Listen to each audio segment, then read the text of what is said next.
America, this is TV's Dave Galvin once again with Travel Secrets with TV's Dave Galvin, the only podcast that I'm aware of with a travel theme and 10 minutes or less. So today, I'm still sick, I'm still not feeling well, I'm still needing a nap. The topic today is going to be why travel prices change hour to hour. Yeah, it's annoying.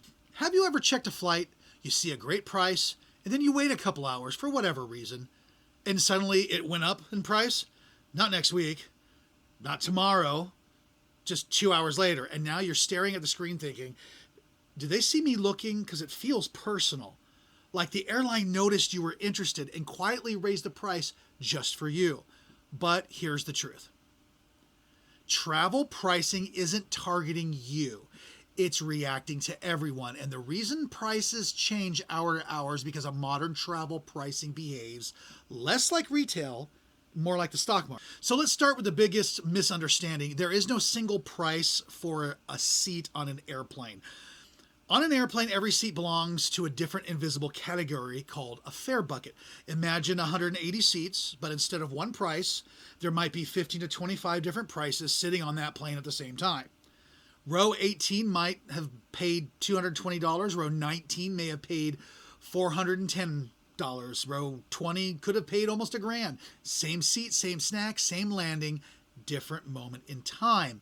When one bucket sells out, the next price instantly activates. No human changes it. No manager approves it. The computer simply moves to the next available tier. So when you see a jump in price, nothing really went up. Just the cheaper set of tickets just disappeared. Now, here's where it gets interesting. Airlines don't actually sell seats. They sell predictions. Every route has a demand curve. Business travelers, families, cruise passengers, last-minute emergencies, and each group books at completely different times. So the system constantly asks one question: how likely is this flight going to fill? Every booking, every search, every cancellation feeds that prediction, meaning the price you see is not based on today. It's based on what the system thinks tomorrow is going to look like.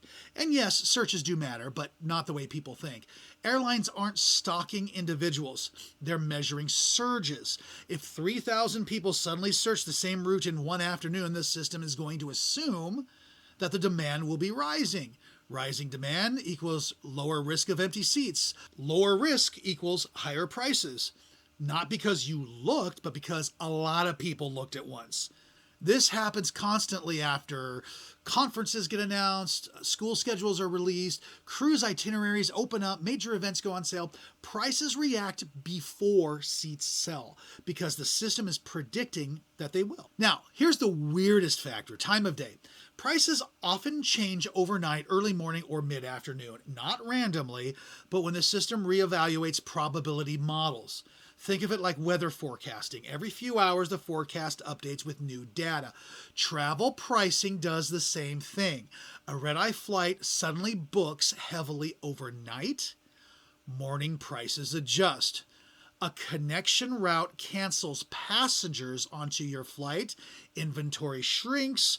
Price rises instantly. Another airline discounts the same route. Price drops within minutes to compete. You're watching algorithms negotiate with each other in real time. There's also something called married segment logic. This is where travel pricing gets almost philosophical. Sometimes a long trip is cheaper than a shorter one. For example, you would start in city A, go to city B, that costs $500. Or you go to city A, city B, connecting to city C, that costs $320. Same seat, longer distance, lower price. Why? Because airlines are pricing the markets, not the miles. They care about competition between cities, not distance flown. So the price isn't based on what the trip costs. It's based on what people are willing to pay in that specific market. And then we reach the biggest shock to travelers. Waiting is rarely going to lower the price once the demand begins. People imagine airfare like clearance racks, but airfare behaves more like concert tickets. Early equals structured pricing, middle is more stable, late is scarcity pricing. The last seats are expensive not because airlines are greedy, but because only urgent travelers remain and urgent travelers are willing to pay more. So now let's bring this together. Prices change hour to hour because the system constantly absorbs new information. Bookings, cancellations, surges spike, competitor changes, connection disruptions, seasonal patterns, event announcements, even weather. Thousands of tiny signals are reshaping probability. You're not watching a product price, you're watching a prediction price. And that's why two people can sit side by side and pay wildly different amounts. One booked during uncertainty, one booked during a conference. The seat didn't change, the forecast did. So the next time you see a price jump after lunch, it didn't jump just to punish you. It moved because the future, according to the math, just became more certain. And travel pricing always rewards uncertainty and punishes hesitation, which means the real skill in booking travel is not finding the lowest number ever shown. It's recognizing when the market has made up its mind. Because once it has, the price rarely argues back. And that's it for this week. For Travel Secrets with TV's Dave Galvin, please join us at timeforyourvacation.com, where we're going to be able to book you on wherever it is you want to go. Because your vacation is about you, nothing else. We'll see you next week.